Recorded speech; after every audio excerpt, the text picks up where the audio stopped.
그랬더니 박정희 대통령이 한술 더 떠서 자유의 방파제가 뭐냐? 우리는 자유의 파도가 되어야 된다. 우리가 이 자유 문명으로 이룩한 놀라운 기적을 저 너머로 이 어둠의 세계로 퍼뜨리는 정말 자유의 파도가 되어야 된다. 안녕하십니까 여러분. 역사에서 첫 번째 이승만 대통령을 건국 기념사를 통해서 살펴보았습니다. 두 번째 시간인 지금은 박정희 대통령을 제6대 대통령 취임사를 중심으로 해서 살펴보도록 하겠습니다. 누군가 외교관이 수많은 개발도상국가로부터 질문을 받았다고 합니다. 도대체 대한민국의 그러한 놀라운 발전은 어떻게 가능했느냐? 그래서 너무나 많은 질문을 받으니까 이렇게도 대답해보고 저렇게도 대답해보고 고민을 하다가 끝에 아주 단순한 그러한 설명에 도달했다고 합니다. 그것은 우리나라에는 1000년 이렇게 걸려서 나올까 말까한 아주 걸출한 지도자가 두 사람 연달아 우리나라를 이끌었기 때문에 놀라운 발전을 했다. 그것이 바로 이승만 대통령과 박정희 대통령을 칭하는 것이죠. 마키아벨리는 로마의 1000년을 간 놀라운 번영에 대해서 로마의 초대왕인 로물루스와 그리고 2대왕 누마의 탁월함이 바로 이 1000년의 번영을 가능케 했다고 설명한 바 있습니다. 그러니까 건국자의 훌륭함은 그 나라의 미래에 결정적인 영향을 미칩니다.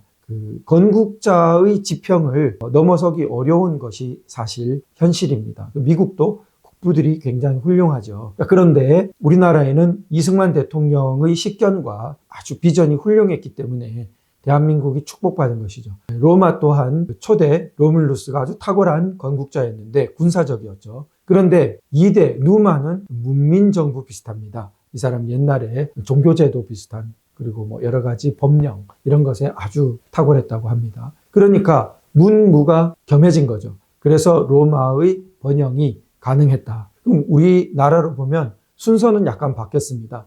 이승만 대통령이 문에 더 가깝고 박정희 대통령이 원래 군인 오래 하셨죠. 무에 가깝지만 박정희 대통령도 원래 교사 출신이고 이승만 대통령도 독립운동을 오래 하셔서 아주 무골이 낯설지 않습니다. 그래서 문무 겸전하신 두 걸출한 지도자가 우리나라에 아주 오래 갈 수 있는 번영의 초석을 놓았다라고 생각됩니다. 박정희 대통령 경우에 흔히 이제 경제발전 정도만 인정하는 시각이 많은데 그것은 아주 단견이라고 생각됩니다.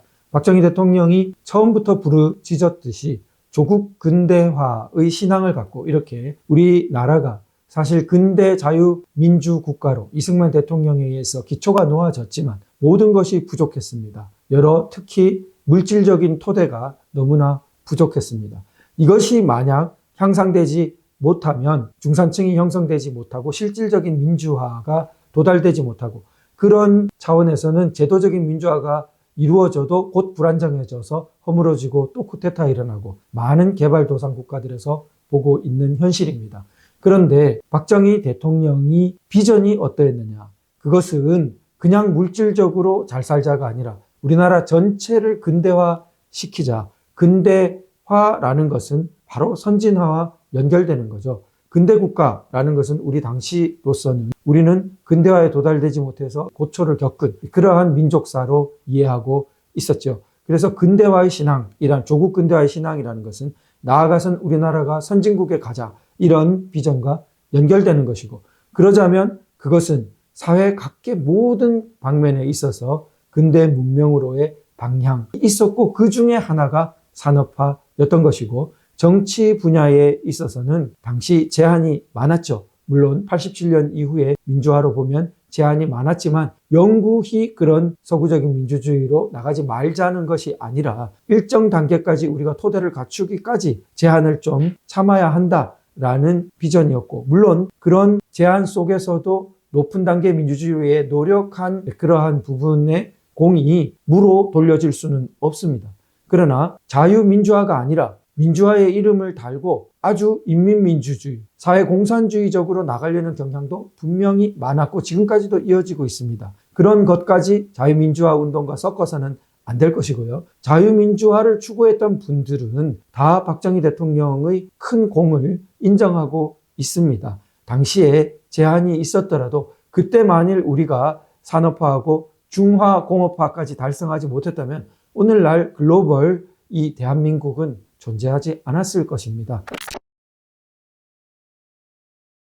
그래서 그러한 박정희 대통령의 비전이 잘 나타나는 것이 1967년 이때 당시 민선 대통령입니다. 민선으로 두 번째 뽑히는 가장 박정희 대통령의 그 민간인적인 모습이 잘 나타난 그 당시라고 볼 수 있겠습니다. 삼선이 되고 그 뒤에 유신체제가 되고 이러면 이미 국제적으로도 위기체제고 우리나라 안으로도 남북관계나 모든 것이 위기체제여서 사회 전체적으로 권위주의적 성격이 더 강화된 면이 있지만 아직 67년 이 두 번째 민선으로 될 무렵에는 박정희 대통령이 가진 그러한 자유의 비전이 훌륭하게 표출된 기념 대통령 취임사였습니다. 우리의 적은 빈곤과 부정부패와 공산주의입니다. 나는 이것을 우리의 3대 공적으로 생각합니다. 공적인 적이라는 거죠. 뭐 세 가지죠? 빈곤, 부정부패, 공산주의.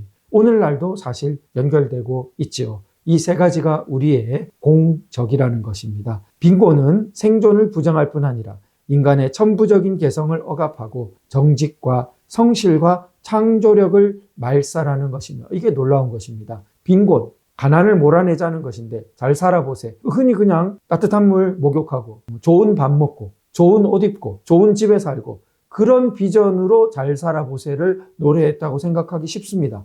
근데 지금 박정희 대통령 빈곤을 공적이다 하면서 뭐 때문에 빈곤을 극복해야 되냐? 지금 어떻게 말하고 있습니까? 정신적인 것을 오히려 더 많이 말하고 있습니다. 빈곤하면 개성이 억압돼요. 개성이. 천부적인 개성이 억압되어서 뭐가 안 돼요? 창조력이 창의력이 말살된다. 참 놀라운 이야기입니다. 소위 4차 산업혁명 시대에 할 이야기를 벌써 그때. 그러니까 우리는 물질적인 빈곤도 당연히 생존 부정 안 되지만 그게 오히려 위험한 것은 물질적인 빈곤에 머물지 않고 그것이 정신적인 가난으로 연결된다. 개성을 억압하고 창조력을 말살하고 그렇기 때문에 빈곤을 극복해야 된다. 이런 비전을 가졌고 부정부패는 인간의 양심과 친화력을 마비져야 하는 것이며 부정부패가 있으면 국가의 효율이 더디다. 국가가 시스템이 제대로 작동 안 된다.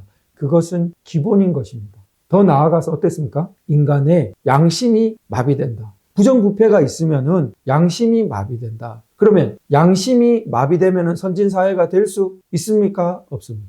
그러니까 선진사회가 되려면 부정부패가 없어야 된다 할 때 사회가 투명하게 되어야 효율적으로 돌아간다 차원이 아니라 인간이 그래야 양심이 회복되니까 그래야 진짜 선진국이죠. 사람들이 부정부패하면은 의심하고 정당한 좋은 관계가 형성이 안 된다는 것입니다. 진짜 친화력이 안 된다는 거죠. 진짜 공동체성이 살아날 수 없고 진짜 공화국의 형태가 공화국이 될 수가 없다는 거죠. 공산주의는 우리의 자유와 인권과 양심을 파괴하는 것입니다. 그래서 역시 공산주의 또한 인권을 파괴한다. 이렇게 근본적인 지점까지 통찰하고 있습니다. 그래서 경제건설 없이는, 경제건설을 왜 하냐 나옵니다. 빈곤의 추방이란 없을 뿐 아니라 이 3대 공적을 극복하기 위해서 경제건설, 산업화, 근대화가 나오는 것입니다. 그러니까 이런 걸 떼놓고 그냥 물질적으로 잘 살기 위해서 경제건설했다고 이해하는 것은 박정희 대통령을 모르는 말이 되기 쉬운 것입니다. 오히려 박정희 대통령을 깎아내리는 데 쉽게 동화될 수 있는 것입니다. 왜냐하면 경제발전 혼자 했나? 이렇게 그 다음에 말이 이어지게 되거든요. 물론 경제발전 하는 데 있어서도 엄청난 리더십과 비전과 모든 그 능력이 필요했지만 더 큰 문제는 그걸 왜 하느냐, 그걸 어떤 방향에서 하고 있느냐가 더욱 중요하고 더욱 탁월한 리더십이라는 거죠.